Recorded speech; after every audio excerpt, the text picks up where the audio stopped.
Good morning, everybody. This is Carrie Getz. Welcome to another edition of our podcast series talking about careers for women, trades, and vets, and really kind of everybody else in tech.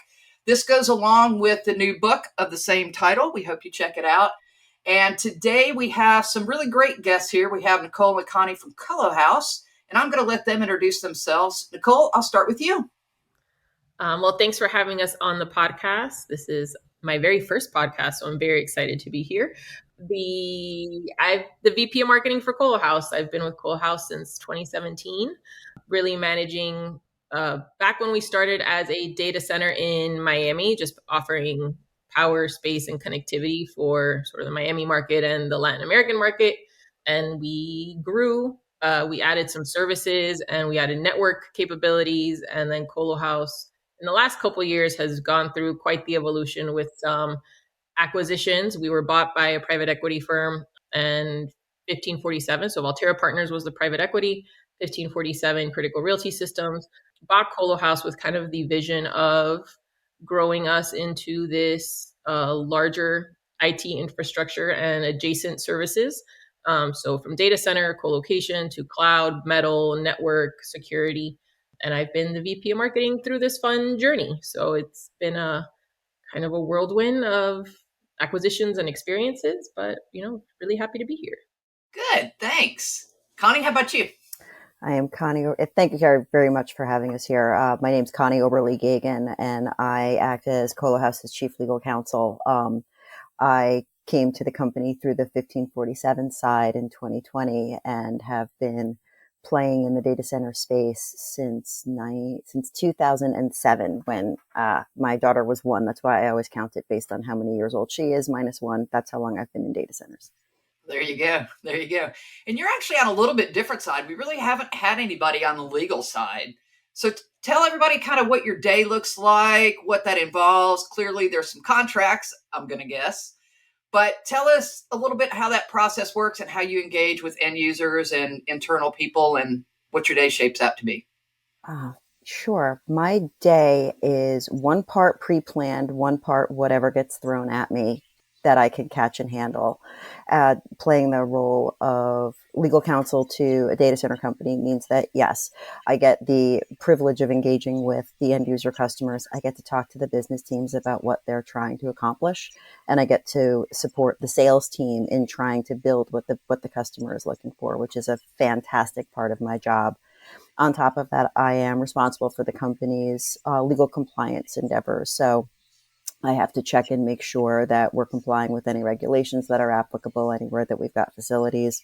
I'm also responsible for the company's HR. So if anything's going on with the employee base, I get to handle that as well. And then there's litigation, which every lawyer has to handle to the extent it comes up. I manage that too.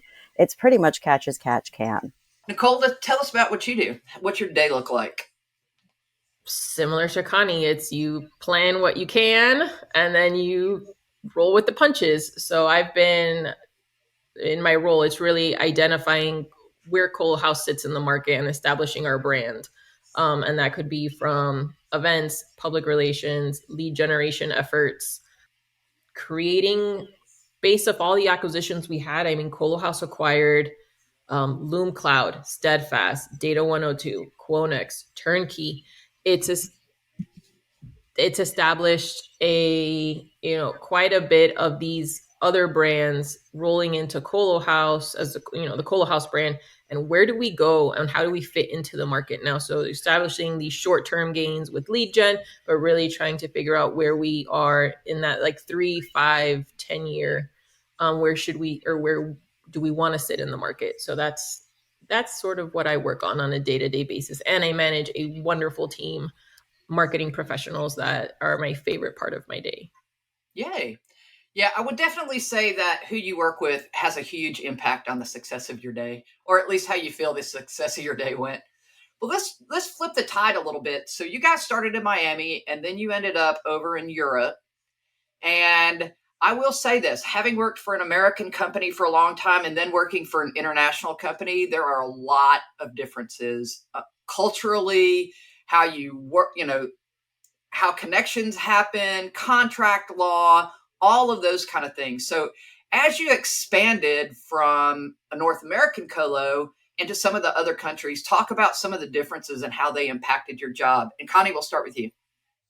Sure. One of the key things that I learned as I worked in the international sphere and moved from the domestic sphere to the international sphere was a little bit more mouth closed, eyes and ears open before I leaned into any given situation, because becoming sensitive to the cultural differences between the way of the United States of America and the way of the Netherlands or the way of any other country makes a big difference in how you land in a room and what you can actually accomplish. There's a negative stereotype that can attach to being from the United States of America in general and from New York in particular. And being conscious of that makes it much easier to get in with people and establish good relationships with people so that you're able to win the benefit of the doubt a little bit earlier on. And as a result, be heard a little bit more clearly and a little bit more easily and hear them easily as well. And what about you, Connie? I'm sorry, Nicole. Wait. So when ColoHouse acquired, so we acquired a company, Net Routing. They were our second biggest customer in the Miami facility. And with the expansion we wanted to do in services, and the data center footprint platform we wanted to expand to, it was the logical next business step for ColoHouse. But it included hiring a marketing, a salesperson, and then a data center team. And our CTO, Savas, was also from the Netherlands. So all of a sudden it was, for me, adapting to, again, the change in culture. The time change was a 6-hour difference. So making sure I was really available in the morning for that team, making sure like the afternoons I got everything they need so they can start their morning with the next process. So getting used to that dynamic on a 6-hour time difference was a struggle at the beginning. I think Salmon, who's on my team still, she's based in the Netherlands. She's just outside of Amsterdam. Her and I have figured out our working dynamic to make sure we have what we need. But I think it's also just being a little open to giving your team members, especially international team members, those resources they need in a timely manner so that they can optimize their day and they can plan their day, compared to just being like, let me call someone at 4:30. Well, for Salmon, it's 10:30 p.m. So I needed to make sure I was able to plan accordingly, to make it not seem like that United States stereotype that we're always working, that we're about to go have surgery and we'll just be out of office during that surgery time. And then we'll be available by text message, in post-op. I think trying to adapt to the work-life balance they're accustomed to is also nice to incorporate into our work-life balance. Right. So if only. Right. But it's also being respectful. She comes online later in the morning to make sure she's more available in the afternoons when the whole team's online. So I think it's trying to shed a little bit of like what kind of that stereotype, but being also open to, we're in 2023, adaptable work schedules that meet the needs of the business, but also that like work-life balance that everyone, kind of wants to have. So that's been my experience. I will say that going into a new region, if you're not willing to ask questions and own the fact that you're not familiar with the region and the way things are done, you're setting yourself up for a hard day. Walking in and saying, where do I find the expert on, is probably one of the most valuable things you can do walking in the door. Yeah, in women, we're not really taught to ask questions. We're taught to just kind of reach and get it and just do things. And so I think that's a lesson as a whole. How did you kind of deal with that and overcome that and encourage people to do the same thing in return to sort of dispel some of those stereotypes that we have as Americans? Connie, I'll start with you. I messed it up. I did it. Fair statement. We all have. I did it wrong. I was working for another data center provider, a big global one, and I came in having been, I cut my teeth down on Wall Street and worked for one of the big firms down there as a new lawyer. And so I came in hard-nosed and getting by on believing that I could do it and not wanting to let anybody know that I didn't know. And I just fell on my face super hard. And lucky for me, I was with a fantastic team who just literally dusted me off, picked me up and went, oh, look at the American. And they just sort of put me, literally somebody at one point said, what's up with her? I was very, very unconscious of how I landed, and was very lucky that the people around me said, hey, listen, nickel's worth of free advice. And I listened. When someone reaches out to you and says, hey, do you want a suggestion? It might hurt to hear it, but you got to hear it anyway. It's absolutely invaluable.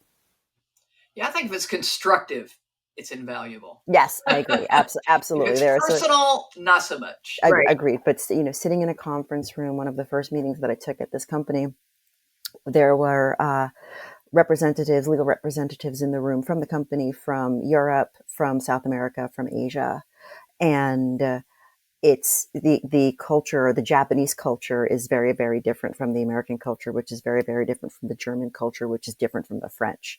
And sitting in that room and finding a space and a place and being willing to say to the French woman, to Christelle, I have no idea what are the parameters within which you're trying to work. So I'm sitting here trying to jam my language, basically my concepts, into your legal documents.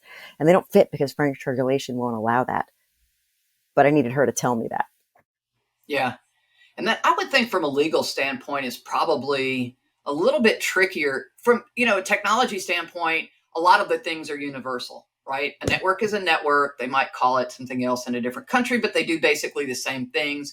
TCP/IP is the same. Power and cooling concepts are the same, although voltages may be different. But a lot of that, the concepts are the same. But certainly in the legal world, and even in the marketing world, because of those culture shifts, I would think that there's definitely an uptick in a learning curve. There certainly was for me.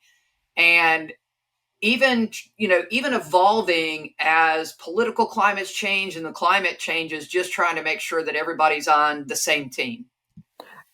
Go ahead. It was very interesting to me to see data centers around the world, because of the fact that the concepts are the same. You've got a cage, you've got a cross connect, you've got ladder racking, right? But terminology changes. To your point, Carrie, voltages change, but there are also, country by country, state by state, city by city, there are regulations that attach to how the data center can actually run. That was the biggest one that shocked me, especially around employee safety and hot aisle containment, and having a guy or a woman stand in the hot aisle too long. A lot of those were crazy. So talk about that learning curve a little. Make friends with ops. Go when you're new. I mean, that's ask questions, right? So get to a facility. If you're new into the data center business, you start working for a data center company and you're brand new to the company or to the industry. Get someone to take you to a facility and get someone to take you on a tour and get to meet the manager of the building. And if you're a resident within a tenant inside of the building, get to meet your ops manager there, because that person is your best source of information. What are your operating constraints? What are your contracting constraints? What are your floor load constraints? When you're thinking, whether you're sales and you're looking to sell someone into the space, whether you're legal and you're looking to negotiate that document, whether you're marketing and you're looking to market that space out into the rest of the world, what are the limits that you can put out there? What's the floor load? What's the end configuration? Get an understanding of what the capacity is that's available, what it can support, so that you know what you can work with and you don't end up inadvertently misspeaking to the marketplace. There was something that ColoHouse still does when the employee is still based out of a particular location. So like in Miami, we have a facility. One of the things we do when we onboard someone that's out of Miami is we make them go with ops for the day. They come in, they're like closed toe shoes, jeans. They come in and they spend the whole day with ops, whether it's running cross connects, within reason, helping them move something, going to the roof, seeing how the infrastructure works. taking like a really in-depth tour, explaining this blinking light does this connects here, what the meet me room looks like. Previous to ColoHouse, I was on the SaaS side. So I got my teeth in startup and SaaS and like the whole Silicon Valley type of startup culture. And then I transitioned to infrastructure. There's nothing that to understand how it works and the pains that the ops team goes through and the type of manual labor sometimes, whether it's the hot aisle, the cold aisle. In Miami, being on the roof in the middle of August, trying to make sure a condenser's working, learning all of that really then helps you in marketing and eventually in sales understand the experience that the customers will go through and how our team can support those customer needs through remote hands and something like that. And that's, when we were talking about previously, like asking too many questions or being scared to ask the stupid questions. I think that's something that's, to me, one of those big career nuggets is never be afraid to ask. How does this work? How does that work? What's this going on? And I think that's something, never being afraid to learn more, because there was one thing I transitioned from just the VP of marketing to the VP of sales and marketing when we did the net routing acquisition in late 2017, early 2018. But that was the Bitcoin boom. So early 2018. And I remember we didn't have a salesperson at that time. I was starting a sales team from scratch. And I took every Bitcoin tour I could so I could give the perfect tour. I knew they weren't going to close. It was going to be a pointless, you could say it would have been a waste of time, but I did so many tours just to learn how to give one really well for those big prospects that come in later. And back to another point that Connie mentioned, like learning how to culturally deal with a customer out of the Netherlands, out of Miami, out of South America. I mean, and like even not even culturally, but like age gap wise, I'm a millennial, one of the elder millennials, and we avoid people. If there's a chat, if there's an email, that's how we want to do it. So, hey, send me your pricing. Like, I don't want to go for a tour. Nope, send me everything you got digitally. And we kind of got accustomed to that at one point in sales. But when we acquired the Netherlands, those guys are relationship guys. They want to see the deck. They want to have the meeting. And you started having to, what the American team needed was totally different than what the Dutch sales team needed, because they had to address those cultural, they want to be schmoozed, they want to be taken to lunch, they want to understand, they want to build that relationship before they buy, versus like, send me the pricing, I'll look through it, let me make sure it makes sense. The deck looks great. I'll let you know if I have questions. Is there a chat feature so I don't have to talk to humans? Like it's that learning to, as a marketing and salesperson, learning to address your market differently was one of those huge learning curves, because what you do for A, you can't do for B, because you'll lose the business. I mean, even down to, I would say, the first meeting I had in the Netherlands, we sat down, everybody had coffee, and 3 people lit up cigarettes. Right. Of course, you can't really do that now so much because, the tides have changed. But there are differences. And to me, that was the funnest part. Like anytime I go to a different country, my favorite part is to sit down with somebody and say, what have you heard about Americans? Because I love to hear and most of the time, it's really kind of sad to say, but they think we are what they see on 24-hour news, which is really awful because they never say the good stuff. But then, I always like to do the same thing, and talk about, and I've been to countries that I didn't even know existed until I went there, because they're small countries or it's been after changes and that kind of stuff, where you have to look it up on the map. And to me, the cultural differences, I love that part of diversity. And I think we lose that a little bit, especially if we work for a company that's only North American. I think you lose some of that exposure, which to me is the fun part. Two things that I do that I think have been critical for my international experience, and I'll offer them here. Number one, going into a country for the first time or even the second or third time, do a quick Google search on business practices in that country so that you get an understanding of what is and isn't appropriate. And that includes getting an understanding of certain expressions, colloquialisms, hand gestures that may be completely okay in one country and are completely not okay in another country. I have a great example of a lawyer friend of mine who was doing a deal, and she said, going to put a belt and suspenders on it. And that mean in the US, that means just basically reinforcing the language in the contract. But a belt and suspenders in the UK is a reference to garters. And everybody in the room blanched. And she said, braces. I meant belt and braces. That's different. Oh, okay. Break time. So that was, those missteps will happen, and you have to laugh them off when they do. But that's getting a little bit of recon on where you're going is critical. And the other thing that I do is just a habit I've picked up that's been very valuable is whenever I go in country somewhere, we go to dinner. There's always a dinner. And I say to the home team, order whatever you would normally order and I'll just eat it. And that is putting my faith in them in the most fundamental way possible. I'm going to let you choose my food. And so I've eaten some really exciting dishes. I have to. But I've also exactly. I mean, but the home team takes pride in showing off their country and their culture, and a big part of culture is cuisine, and being willing to trust them and let them and really truly walk that talk of, hey, I trust you, I'm building a relationship with you, I'm going to let you choose what I eat. It's done a lot for me in my relationship. If you feed me something disgusting, I'm going to pinch you really hard. And they will pick disgusting stuff just to see how far you'll go, and you go there. And I know other executives where it's, yep, eating monkey brain. Yep, absolutely. You're like, straight out of an Indiana Jones movie, but there you have it. Yeah, okay. Very different. But, you have to respect that's what they grew up eating. So to them, it's not weird. It's just weird to us because we did not grow up eating those things. And I think those are the things that really start bridging that divide. And it's really where diversity shines. It's where we can all learn from each other. Whether you like it or not, you at least learn you don't like it, right? There's always some value in some lesson.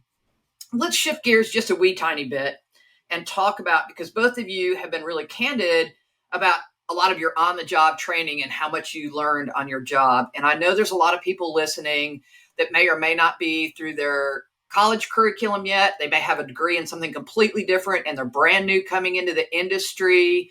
I don't know anybody on this call, Nicole, that might, sort of understand that. But let's talk about the on-the-job training. What did you do tool-wise to help you learn those things you didn't know? Where did you look for help? What were some of the resources you had? And then what happens when you sit down one day and you realize that there's a lot you don't know and that just seems kind of overwhelming? How do you eat that elephant a bite at a time? And Nicole, we'll start with you on this one. So I am a political science major. So to be a VP of marketing for a data center infrastructure company seems like the logical career progression. Or not.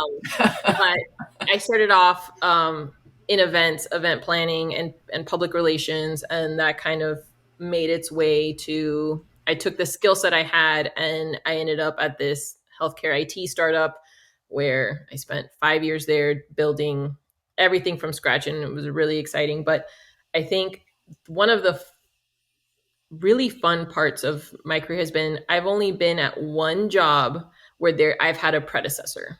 Every job I've ever sat at, no one's had before me. So I've had to figure it out every single time.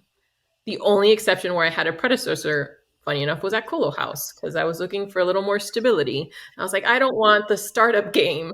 Well, when I started, we were just space and power in Miami. So all the great intention was there. And then here I am with Surprise! But I think I'm ready now to take that back on again, whether I wanted to or not. Connie's up. I'm sorry, Nicole. But it was really kind of, I had no parameters. I had to make this job work and how to show my ROI for events, how to show reporting. When I started at CareCloud, this was like the peak, the starting peak of the social media in business, right? Like we got away, I was in college when Facebook started. There were no social media courses. There were no Google ad courses like there are now, and certifications. It was like this thing, social media. Yeah, we don't know about that. It was all taking off as my career was starting. So having to learn that landscape, and then how do we use this in business to business interactions? How do we, it began evolving. So from events and to managing the whole corporate social media platform, and how that's rolled into all of this. I mean, it just happened to be I took events and marketing regardless of the industry, and I've had to adapt to what that industry needs. Now, I've really enjoyed the last 10 years in IT, because I feel it's moving so fast, it's changing so fast, and you get to learn as you go, because every time Google changes the algorithm, you have to pivot your SEO strategy. Every time there's a shift in the market or another acquisition that could affect your company, you have to pivot, right? So it's a really exciting industry to be in. And I don't think, specifically in sales and marketing, as you grow in your career, the more important industry focus is, but it's really going back to the basics, right? So going back to, reading marketing newsletters. What's the best in and out? What are the latest trends to make sure you're staying on your toes for that department you're in, but then also adapting to what's changing, that in this case, the data center and IT space, that I can use those skills that I've learned and I'm keeping on top of. How do I use that now in my space? And I think that's been a really exciting opportunity that I think is really unique. Not a lot of people can have that story.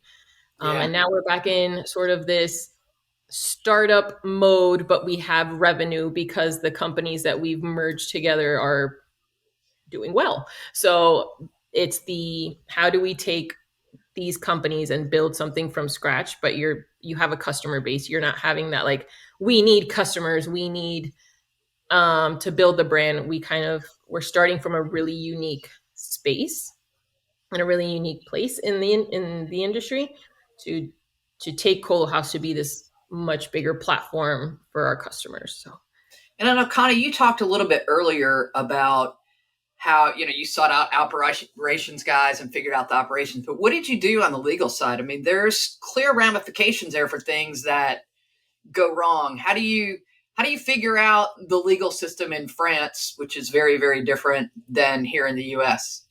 You get specialty counsel on site. I'm not even being facetious about that. When you are playing in the international space, you absolutely want to get local counsel who knows the local rules and regulations, because you cannot possibly get up to speed enough to competently practice law. You're not even allowed to practice law in another country. You need help. But when it comes to sort of the beginning, I thought I was supposed to be a litigator. I before law school and during law school, I worked for the New York Attorney General's office and on the prosecutorial side. And when I came into the data center space, I was very lucky because everyone in that company where I started wanted me to be successful, which meant that the head of sales, a guy who's working, I still work with him sometimes now, but he walked over to my desk my second week of work and drew a picture of a meet me room for me. And he drew a picture of a data center hall, and he drew the cabinets, and he drew the connections, and he labeled them. And we pulled up a contract, and he said, when you talk about the licensed space, this is what it means. He gave me that glossary. And from that glossary, I was able to go to other people, one of the sales engineers, and keep asking questions, keep trying to piece it together, keep trying to make sense of it. And there was a day when it clicked, and it clicked in front of one of my team, who looked at me and said, and I quote, "You just got smart." It really clicked. And so being humble enough to look at the sales guys and say, hey, what do you need legal to do? Now, I understand what you need legal to do is close the deal and give them everything. So we have to modulate that a little bit. But understanding from a legal perspective, broad strokes concepts of risk. How is the deal priced? What's the risk associated with the deal? Is the business willing to absorb this? Have the conversation with the business leaders, not the sales team, but the executive team. Hey, what's your risk tolerance for this deal? Here's what can go wrong. Here's what happens if it does. Part of a lawyer's job, and this is in any industry, is to think of the worst case scenario and explain it in a way that other people can appreciate it so that they can make decisions based on it. I call it building floats for the parade of horribles. Sorry, Nicole, you were taking a drink. I almost spit water all over my computer. But that from a legal standpoint, and this is where when you go into another country, you get local counsel, especially if there's a language barrier. But understanding what can go wrong and making sure that you craft a deal that allows for those risks and mitigates the damage that can happen as a result of them while still getting the deal done. Because nobody is in the business of being so risk adverse that you never sell anything and you have no revenues. So you've got to walk that line. Yep. And I guess that kind of brings home the point, this is an ecosystem, and nothing in this ecosystem is going to function well if other parts of the ecosystem don't. And really being able to reach across the silos and understand how all the parts fit together is definitely the better way to go, for sure. Even for your own mental stability. So you're not building your own float. So we're getting close to time. If you had a couple parting words that you wanted to leave with young women or young people starting out in this industry, what would you say? Nicole, we'll start with you. I have two. So one of them would be always find your people within a company. So I'm an extremely passionate person. So I have very strong reactions to things, and I've had to make sure, and as a woman, I can't be overly emotional. I can't come off as the hothead, right? So we have to take that in and go to those safe people you have, which Connie's one of mine. Like, I have this scenario. How do I move forward for the best of the business and for my mental sanity as well, right? So finding that person, and sometimes that person is someone that you used to work with, that a mentor that you've kind of kept along, but finding your people within your organization. And there could be more than one of those people for different scenarios. And Connie and I always have this conversation. Connie always tells me, I'm giving you all the advice I would have had at your age to you now. So I take that and I run with it. And I take that very near to my heart, because there's someone in our company that I would like to think I treat the way Connie treats me, as I try and guide her through difficult scenarios. How should you approach this to not come off, to play in a men's world, right? So how do you take information, digest it, and then regurgitate it in a way that will make more friends than enemies and keep your professional credibility intact? And I think the other one was I had with my very first boss. We would have our one-on-one meetings and he'd give me 10 things to do. So because I was 22, I did the ones that were easiest first, and those really hard ones I kind of left back. But of course, in the next one-on-one, what would be the ones he would ask me about? The ones I didn't do, right? So then I kept telling my dad, who's a very successful professional, how do I prevent this from happening? He goes, when he gives you that list at the very end of the meeting, ask him to prioritize for you. Which are the ones you expect to be done? What's most important to you and for the business? And then you know where you start. And I think ever since I did that many, many moons ago, it's been a really productive conversation, because I know what the expectations of my boss or the executive team or whoever is to execute properly, versus going at what I think is easiest or the fastest or the most fun, and not eating that frog when I'm supposed to be eating the frog. And those would be my parting words. Do you know, that's funny you said that. Yesterday is the first time that I've heard that phrase, eating the frog. And it was talking about how you got to eat the ugly frog first. And there's a book a guy wrote about that, Tracy Lewis, I think his name is, or something. But I'd not heard that before. Yeah. That is part of my day. I say that at least 3 times a day. Eat the frog. Eat the frog. She does. Eat the frog and the hill I will die on. Those are my Nicole-isms. But I think just in human nature, right? We go for the things like, I'm not going to work on this because that sounds terrible and boring, or it's going to be difficult, or I don't want to work with that person on this project. And so you let it ride, but you don't know if that's a priority for your boss, or you don't know that's a priority for your supervisor or the business. And so understanding when those deadlines are is really important to Plus, ask. I feel like the more you put it off, the bigger the task seems. Oh, for sure. We've stewed about it for, however many days, and then it just, at some point, it starts to seem insurmountable until you just buck up and jump in. So I try to, as you say, eat the frog early. So, Connie, how about you? I would say if you are new to the data center space, man, woman, non-binary, it doesn't make a difference. Recognize that it's a really cool industry. Recognize that what we do is so important for absolutely all aspects of communication, commercial transactions, buying, selling, everything runs through data centers, and really embrace and appreciate how cool the industry is. When it comes to being a woman playing in a man's space, as Nicole said, understand that there are fewer of us than there are men. And when I got involved, there were really not a lot of women in this space at all.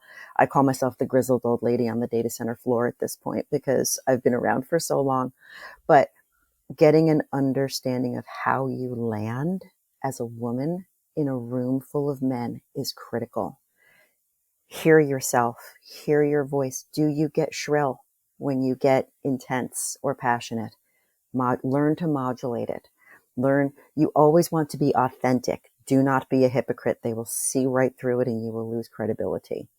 But understand how you land so that you can land in the way that gets what you want across the most effectively so that you can be the most impactful. I think that's awesome. Well, folks, thank you for listening. And Connie and Nicole, thank you so much for your time today. Everything you said, I think, has been really invaluable. And I'm sure people will get really great information from this. And we will post the link to ColoHouse and to both of these beautiful ladies in the description of the podcast. For the rest of you, we look forward to hosting you on another edition of this podcast series. Thanks for listening. Thank you. Thank you, Carrie.